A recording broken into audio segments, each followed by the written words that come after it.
Jasmine ഒരാഗ്രഹം പൂളിൽ കുളിക്കണം, പൂളിൽ നീന്തി തുടിക്കണം എന്നൊക്കെ. അപ്പോൾ എല്ലാവരും കൂടി രാവിലെ ചായ കുടിച്ചുകൊണ്ടിരിക്കുമ്പോഴാണ് ഈ ഒരു ഡിസ്കഷൻ. അതിനിടയ്ക്ക് ഋഷി പറയുന്നുണ്ട്, അല്ലേ ഇത് റിസോർട്ടൊന്നും അല്ല, ഇവിടെ നമ്മൾ ട്രിപ്പ് അടിക്കാൻ വന്നതല്ല കേട്ടോ എന്നൊക്കെ പറയുന്നുണ്ട്.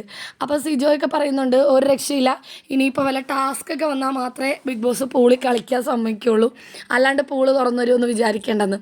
അപ്പോൾ ഋഷിയും സിജോയൊക്കെ കൂടി പറയാണ്, വേണമെങ്കിൽ നമുക്ക് ബാത്റൂമിൻ്റെ ഹോളൊക്കെ അടച്ച് വെച്ചിട്ട് ബാത്റൂമിൽ വെള്ളം നിറച്ചിട്ട് ഇങ്ങനെ നീന്തി കളിച്ചാലോ എന്നൊക്കെ തമാശ പറയുവാണ്. അതുപോലെ ഋഷിയും സിജോയും പണ്ടത്തെ ഓർമ്മകളൊക്കെ പറയാണ്. പണ്ട് വീട്ടിൽ മുകളിൽ വാട്ടർ ടാങ്ക് കഴുകാൻ കയറുമായിരുന്നു, അതിൻ്റെ ഉള്ളിൽ ഇറങ്ങി നിന്നാണ് കഴുകുന്നത്. അപ്പോൾ എനിക്ക് ഭയങ്കര ഇഷ്ടമായിരുന്നെന്ന് സിജോ പറയുന്നു. അപ്പോൾ ഋഷിയും പറയുന്നുണ്ട്, ശരിയാണ്, എൻ്റെ അമ്മൂമ്മ പറയുമായിരുന്നു പോയി കഴുകടാന്നൊക്കെ.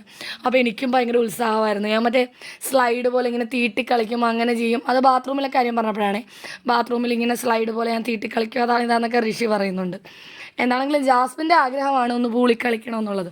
ഇനിയിപ്പോൾ ഫിനാലേക്ക് കുറച്ച് ദിവസങ്ങളേ ഉള്ളൂ. അതിനു മുമ്പ് ഒരു പൂൾ ടാസ്ക് വരുമോ ഇല്ലയോ എന്ന് നമുക്ക് കാത്തിരുന്ന് കാണാം.